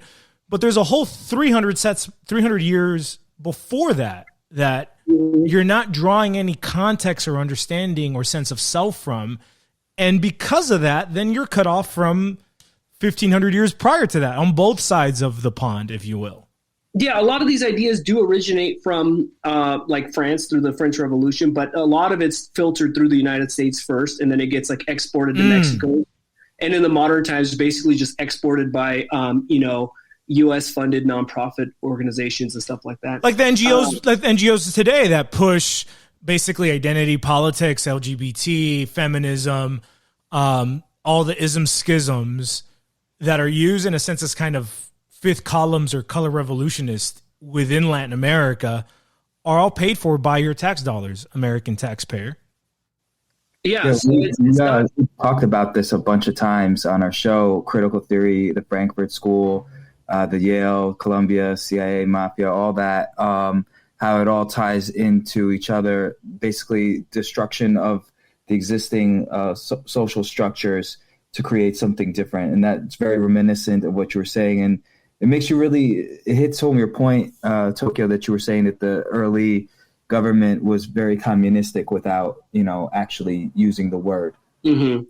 I wanted to go back on the point in which you were mentioning the education system in Mexico and the brainwashing or implementation of like the victim complex of the Aztec myth. Mm-hmm. I think it really puts into perspective one of the things that's not really paid attention to is a lot of us are really products of a lot of Spanish immigrants that came post-independence. And you had this in a lot of Latin American countries. In Argentina, you had something similar as well, where it was mainly immigrants from Italy. So you find that even in places like Mexico, South America, Central America, where you had this new arrival of new, Spanish immigrants, you still had that mixture, that mestizaje going on. The only difference was that in comparison to, and contrast to the colonial times, there was a different narrative that was being pushed. Like mestizos, during colonial times, didn't believe they were Aztecs. They strived for the most part to assimilate or to be part of the dominant Hispanic Spanish culture. And you had even prominent mestizo writers like in Peru, the Viceroyalty of Peru, which is, I believe his name was Inca Giancarlo de la Vega, Mm-hmm. who actually wrote proudly of both of his roots. There wasn't really a victim complex. He actually made a really good book on what was going on in Florida as well, the conquest of Florida. But then you go post-independence, where even though that same exact mestizaje is going on, now it's being, twisted into a victim complex. So you see that, even though mestizaje post-colonial times, right, during the Republican era, so in colonial times, identity was very much driven by different factors, right? So there were, people's identities have multiple parts to them, right? So, in one aspect, if you lived in Nueva Galicia, you might trace your paternal lineage back to, the Spanish men who founded the city you lived in, because a lot of people, they didn't move around so much as you would think, unless they were like moving northward to establish a new town. Like usually, like my family stayed in the same exact place, literally since they came from Spain. And so you might, and then even in a place like Jalisco, even like the local towns that were built there that are indigenous towns, a lot of them, they were like built by Tlaxcaltecas because, there were, usually before areas were cleared for settlement, there were massive wars in some places, not every place, but especially as you moved up northward. So your identity was centered on your kingdom, if it was Nueva Galicia or El Reino de Mexico or, El Nuevo Reino de León. Like if your identity was centered on your kingdom, it was centered on your town. And then maybe like from a religious aspect, your town's patron saint, and then your loyalty to the king. And so there were all many, many other factors that played into this. And so it wasn't tied to, I'm in this struggle for liberation or something like that. It was I would describe it more as a pioneering identity. And whereas post-independence, for the first, a very long period, decades after independence, some of this stuff didn't change, right? Mexico was still very Catholic. People still celebrated their patron saints. They were still proud of their towns. A lot of this stuff, because, Mexico didn't have a public schooling system. So identity wasn't upended yet. It didn't upend really for indigenous people first until they started breaking up indigenous lands. And so whatever identity you had that was tied to this ancestral town, it was gone, right? Because like the land was like seized, your family was kicked out, and then you went to go live on a hacienda. You no longer identified as indigenous. You spoke Spanish, but you also didn't go to public schooling because there was no school. So you were just like a campesino farm worker speaking Spanish. And then so it wasn't until, as we get to like the turn of the century, the early 1900s, especially like the 1930s, 40s, 50s, that's when you start seeing Mexico able to really, really push the national narrative in a way that it couldn't before. And so, so part of that narrative, that's part of, the Aztec, the We Was Aztec narrative, that had existed in Mexico from the very beginning of independence. Like, there were like, that was already like an intellectual school of thought. Like, we was Aztecs, and this war is a war of liberation, and we are reclaiming our sovereignty. Like that, criollos had created that like before Mexico became independent, and they basically made that the ideology of the country. And it didn't really reach the masses until, the 20th century. And part of that is the victimhood narrative, the We Was Aztecs, tearing people away from Catholicism, etc. Right. That was the ultimate effect, I guess. Yeah. So to kind of bring it back, I know we got to sign off pretty soon here. But again, I'd like to close on this. Like, man, this is like, it's like a roller coaster ride, right? It's like a historical, psychological, emotional roller coaster ride, uncovering this history, really getting a fuller grasp of reality, right? Because a lot of false precepts of what the world was like when you first started this journey, as opposed to what you realize it's actually like now, has to be, I mean, for me personally, it's like running up and down a hill. it's like a roller coaster. But what would you say are, what are some of those changes? How does uncovering this, realizing this, stepping back from it now, change you as a person for the better? And as it's true as an individual, what do you think makes a difference as a collective of not just, Mexican Americans, but Latin Americans as a whole kind of going through the same process?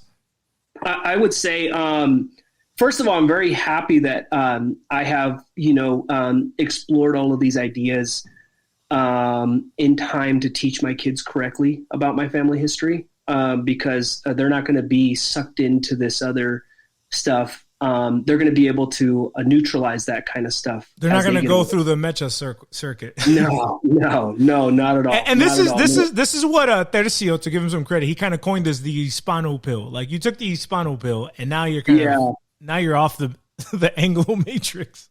Yeah, exactly. So, one is that if you ever, I know some folks on this call are probably still young and don't have kids, but if you don't have kids yet, get this stuff in line, get clarity about your family history before you have kids, or at least while they're still young. So that way you could teach them correctly, so they don't get sucked into any kind of political radicalism. And then also, I think part of this journey is also becoming less nationalistic. I think, and there's nothing wrong with that. You do not have to tie your identity to a narrative that was created for you by some, intellectuals in Mexico City. Like, you have a story, your family has its own story. And that doesn't mean don't be proud of being Mexican. Like, I'm proud of being Mexican. If you ask my kids what they are, they won't say, oh, we're Spaniards. If my kids, I've never once have I told my kids that we're Spaniards or something. We're from El Reino de Valladolid. Yeah, yeah, exactly.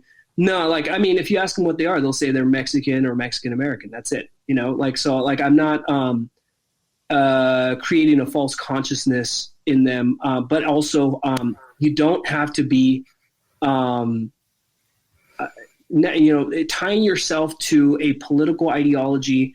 Political ideologies change. If you're old enough, you'll see political beliefs and trends change with the decades. And so, you could de-radicalize yourself if you found yourself in some sort of. I know this is going on YouTube, so if you're out there and you found yourself in some sort of like political radicalization, like de-radicalize yourself from that stuff.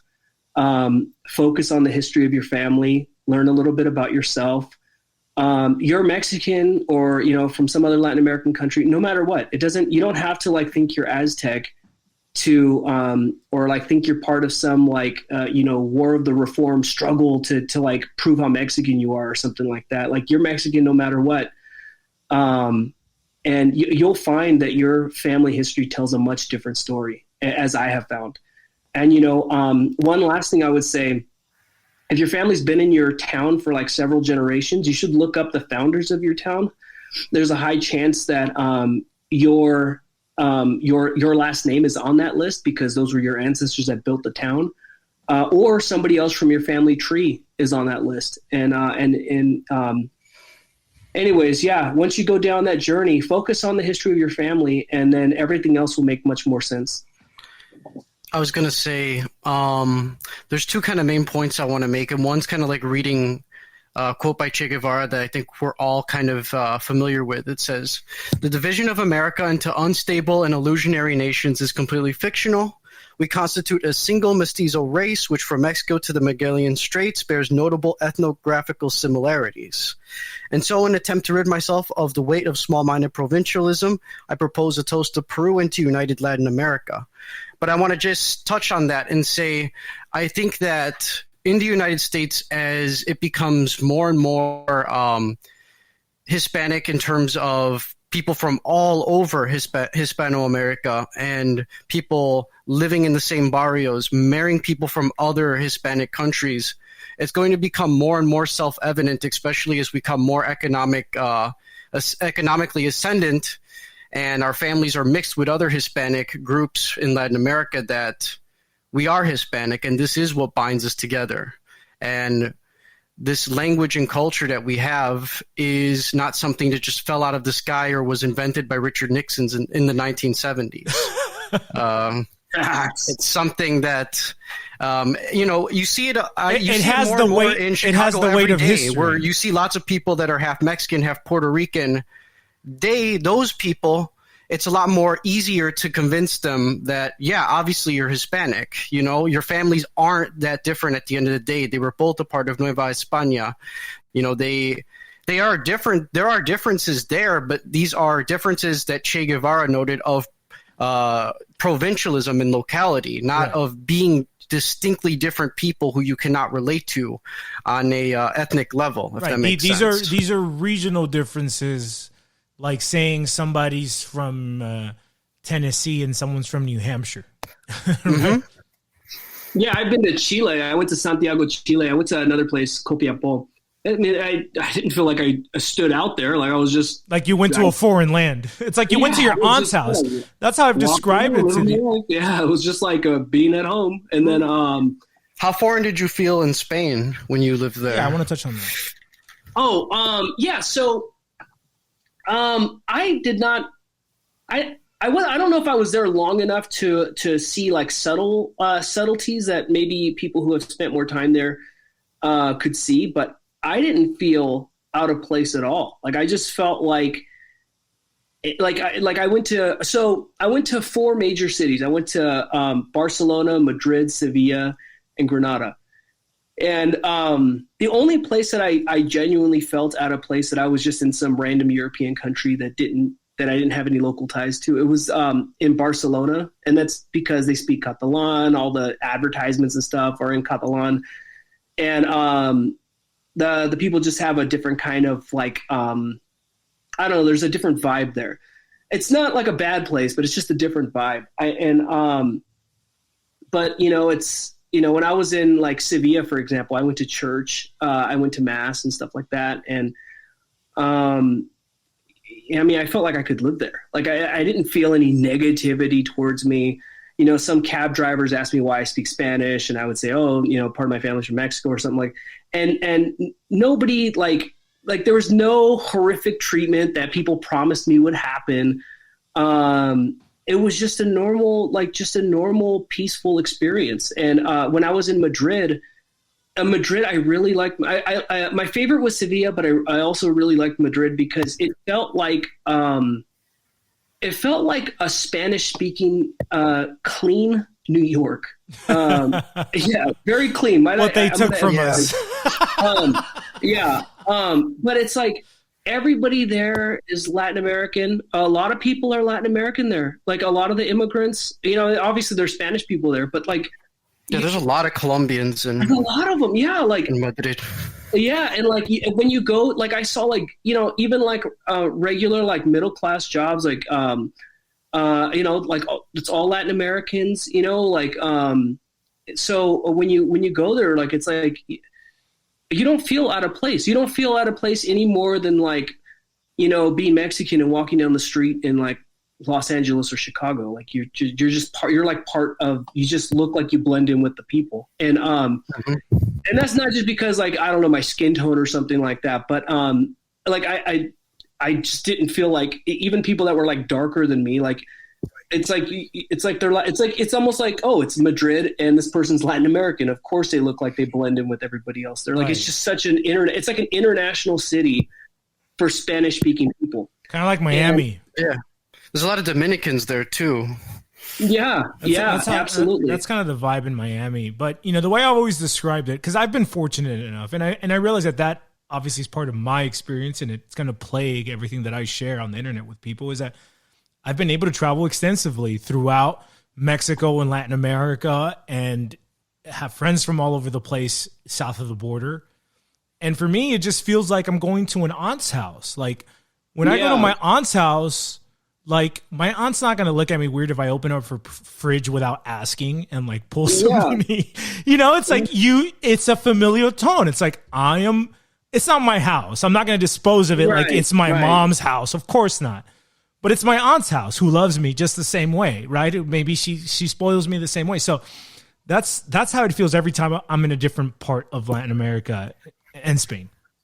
Yeah, we visited Peru together, Noel, and yeah, like the downtown capital where they have all of like, the congressional buildings and everything. The cathedral, the cobblestone streets. It's all the same shit. It's the same shit. Like you go to the same area in like Bogota and it's like if you blindfolded me, I wouldn't fucking know the difference. It's a little hard to tell. Yeah.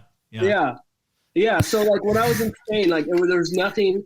I thought that Spanish people were very well-mannered people. I don't know I know like people in like Chicanos or people in Mexico might have like these like, I don't know if they think Spanish people like they think they're like superhumans or something. They might go back to this idea that 500 Spanish guys just like completely obliterated the Aztecs. It might go. But that's what they learned in school. Yeah, I didn't see Spanish people to me like they look like Starbucks employees. Like they don't look like the big rugged vaquero. Like that's like a Southwestern thing, like the rugged vaquero criollo look. Right. I didn't see that. Like honestly, here's another impression that I got from Spain, and this is definitely something that added to my perspective that I didn't know before. So Spain has a lot of local regional cultures, and it's not.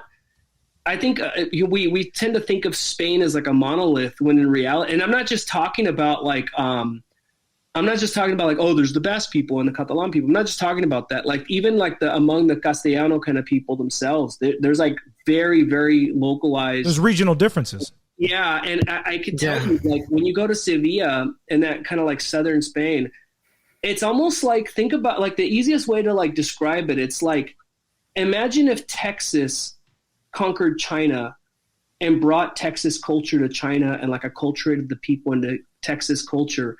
And then people in China thinking all of the United States is like Texas. That's kind of like what happened to Latin America. It's like, I've been to Sevilla. Because you're talking about Extremadura and Andalusia. Right. And so it's like we are the descendants of a very particular cultural stream in Spain. We are like, there's 3 provinces. If you guys are curious about this, you should look at these 3 provinces. There's Cádiz, Sevilla, and Huelva. And there's a river that cuts through it. It's called the Guadalquivir River. And our Hispanic culture emerges from there. That's where you see like the vaquero or like the gaucho kind of culture, the ranching culture. And the overwhelming majority of people from that went to the Americas from Spain were from southern Spain. But the very like heart of who we are, or at least our Hispanic side is, it's this river valley. This area around the Guadalquivir River. And like when you go to Spain, you'll actually, or if you look up that stuff from Spain, you'll see like, okay, this is where we have similarities. And so you may not see some of those. This is why when people say they're going to go to Spain, I always say, make sure you go to southern Spain, because that's where you're going to see where your roots come from. My roots are 13, Spain 13, Holmes. Hell yeah. I was going to say, I have a lot of Basque roots as well, and I want to visit that part if I ever visit Spain again. But on that topic as well, I want people listening to understand that if your ancestors from Spain came to Latin America in like the 18 and 1900s, there's a very good chance that some of them at least did not speak Spanish as a first language in their house. That a lot of them spoke these distinct languages like Catalonian, Basque, etc., and only started to use these languages in their everyday life with other people once they moved to Latin America. And so I guess it's my turn to jump in. I just want to say thank you for joining us, Tokyo Drifter. I going back to that, that TikTok you made talking about your grandfather and your grandma.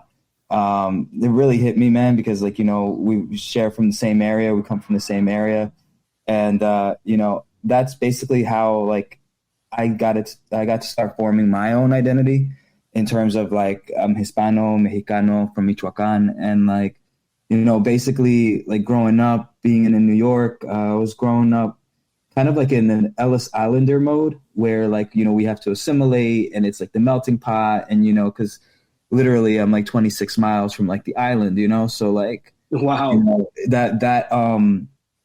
that way of upbringing was taught to my mother, who got here from the Italians that were here before her and who made friends with her, and to passed down to me. So even though being Mexican was a big part of our culture, it was huge, always in my house.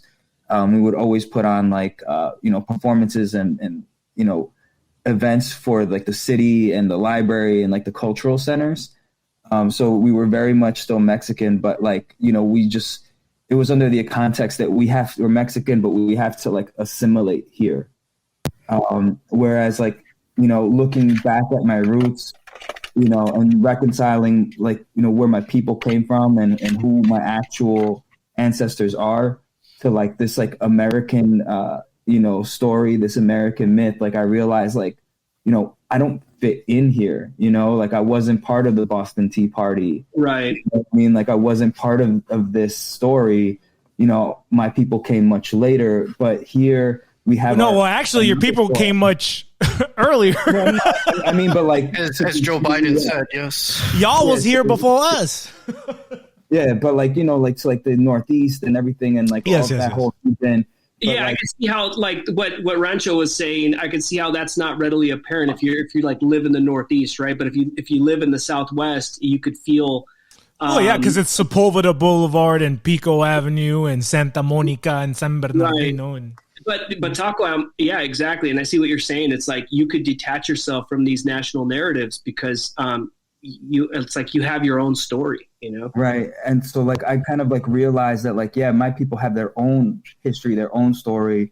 My last name is among the town's founders in Cotija. It goes back, like you said, to late 1500s, early 1600s. There's 400 years of history of my people there, of the ranching culture.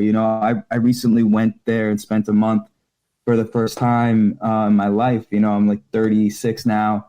And for the very first time I went there and I got to meet my ancestors, my grandmother's brothers, the old folks that are still alive in their 90s. You know what I mean? Yeah. And we're basically from Jalisco and Michoacán, and that whole ranching culture where they're butchers and ironsmiths, blacksmiths, right, for horseshoes, and that was their business and that was their trade, is all revolving around the rancherios there in the area. So, it was a really good, experience, like watching that video, because I was like, yeah, man, I can relate to him. And then, like, you said something at the end of it, was like, don't hate like any part of who you are, right? Like, you got to accept who you are and you got to love who you are. And I think that's a beautiful thing, because like everybody has individual circumstances of like their birth and like, the history of their genealogy. But like, at the end of the day, God wanted us alive for a reason, no matter the circumstances of our birth. And like, so there's a reason why we're here on this earth, to experience life. And, you have to be grateful for like all the people that came before you that made that existence possible, because God wanted them to exist too, so, we're just part of that divine providence. So, I just wanted to say thank you, man, for putting that stuff out there. Thank you so much for the kind words. And I wanted to budge in here. I agree with, want to relate a little bit to what Taco was saying, and also a video that you had posted, Tokyo, where you were explaining why you didn't feel an attachment to the Aztec myth, and you went over your family history and how you came from a family of cattle ranchers. I think that it's also very important for us to be able to guard our heritage and recognize our heritage. First off, by recognizing our heritage, because there are a lot of people from the outside who didn't form a part of being at the frontier, right? They didn't form a part of settling and establishing cities and such. So a lot of times we get criticism or certain narratives pushed on us from people who are exactly that. They're Ellis Islanders, like Italian Ellis Islanders. And you're pointing at like there's a difference between kind of people who were founders and settlers and then people who came here after being founded and settled. Exactly. And I mean, one of the things we had mentioned too was how even certain people that came from certain regions of Spain brought those cultures to Latin America, and how that shaped our own cultures today.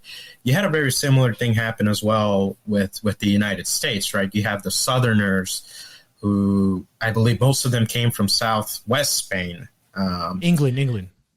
Southwest England, my bad. Southwest England, and they're what we call now the Dixie population. A lot of them are Scots-Irish, and they carry a very distinct culture from the Yankees up north. Right. So it was very similar with our situation as well. But, like I said, I appreciate all the work that you do.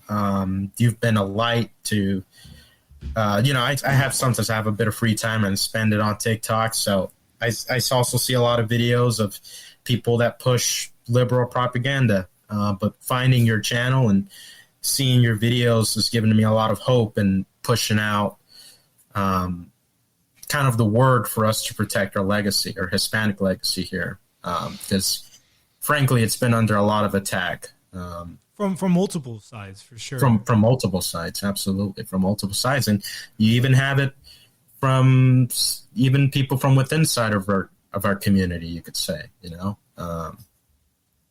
Yes, absolutely. They kind of become proxy to outside forces that see in us a threat, whether it's economic or political or demographic. And I think we're all adults, and we should be able to talk about this openly without kind of being scared of it being offensive or awkward. I mean, this is how humanity operates. And I think, again, it's important to really understand that historical narratives can be used as weapons for or against you. And in your history as a human being, it's up to you to use it and utilize it for however it can benefit you. And how, Drifter pointed out that he's glad that he kind of went through this process as he was, dawning a new generation, because his son, and I'm in the same situation with my son, they're not going to waste time or kind of go through this kind of maze of this kind of, post-Napoleonic sense of history that at the end of the day is kind of spiritually castrating. Right? It kind of victimizes you. It puts you into this cubbyhole of a victim class, as opposed to just taking a more honest approach to history. And because you're related to this long narrative of history, now you're free to draw examples from people who are connected to you and related to you for inspiration. Whereas before, you're very limited in what you can draw from. And that affects your posture, metaphysically speaking. That affects the way you, portray yourself or present yourself to society. Society, in a very unspoken way, can kind of pick up on these inferiority complexes or insecurities. And if there is a perceived competitiveness from you, they will use that against you. But again, if you take possession of it, then they can't. And that, I think, is crucial to this whole concept that we've said of the Hispano or the Momento Hispano as a whole, where you have these American-born Hispanics or American-raised Hispanics kind of having the freedom to step behind the curtain a little bit, 300 years prior to it, right? And take a fuller picture of themselves than maybe some of our relatives south of the border are. Absolutely. I think we're in a very special moment because we're very much separated from, the Latin American republics as governments. So we're in a stage where we can build ourselves a new identity, And it's not, and here the crucial thing is that it's not artificial, right? There is no we-wuzzing, there is no LARPing. Like, literally, dog, go to the church that your grandfather was baptized in and follow the paperwork, and you're going to end up in 1492. And then prior to that, right? It's up to you to kind of do that. There is no LARPing here. There is no cultural appropriation here. This is our history. We are the products of this very human historical development, this great epoch of history, epic of history. And we should take possession of that. Just to add some clarity on that, my third great grandfather is buried in the church where in my family's hometown, which is pretty basic. There is something we could look to in the United States and see, kind of reminisce on our own experiences. So as somebody whose grandmother was descended from the founders in Los Angeles and somebody whose grandfather is from Michoacán, I could see the parallels in both, where we have these cities that were created in the Southwest and in Florida that are Hispanic. They were founded by Hispanic settlers. So even if your family doesn't descend from those particular people, learn about those cities that were established in the Southwest and in Florida, learn about the expeditions, learn about all those things that happened. And the stories are very similar to where we're from in Latin America. So there's a lot of parallels between my grandpa's family, my grandmother's family. And so at least if for folks that have trouble reading Spanish, there's a lot of good work that's been done on stuff that happened in New Mexico with the founding of Santa Fe and stuff like that. There's a lot of good work that's been done in English on the founding of Los Angeles and San Jose and those other cities. So learn about those pioneers and you'll learn a lot about yourself. Even if your family's not originally from the Southwest, you'll still learn about what your family went through when your forefathers came. And and then also take part. If you live near any of that, like Taco, you said you're from San Diego, they do reenactments they have Spanish days where they do reenactments where they talk about the founding of San Diego and stuff like that.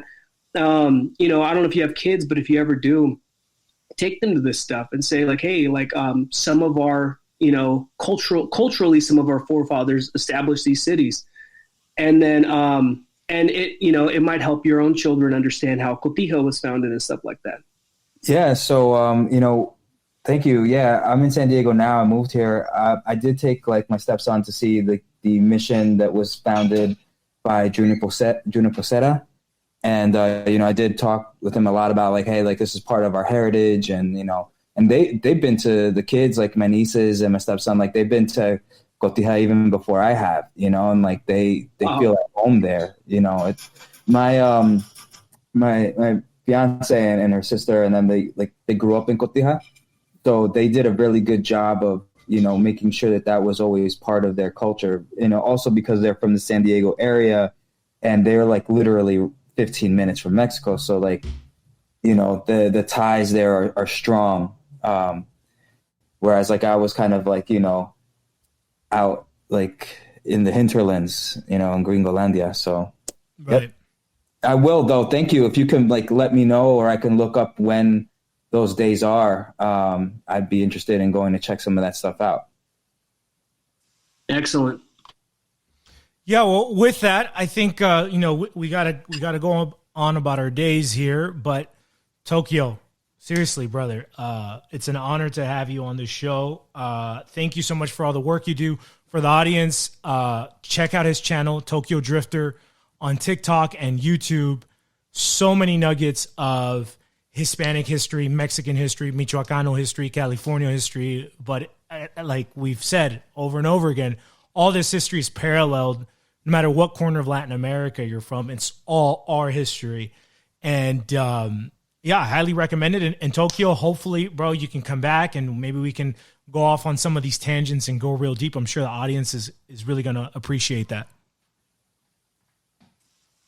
Excellent. Thanks for having me. I really appreciate it. And let's keep this conversation going. Amen. All right. Cheers, gentlemen. God bless.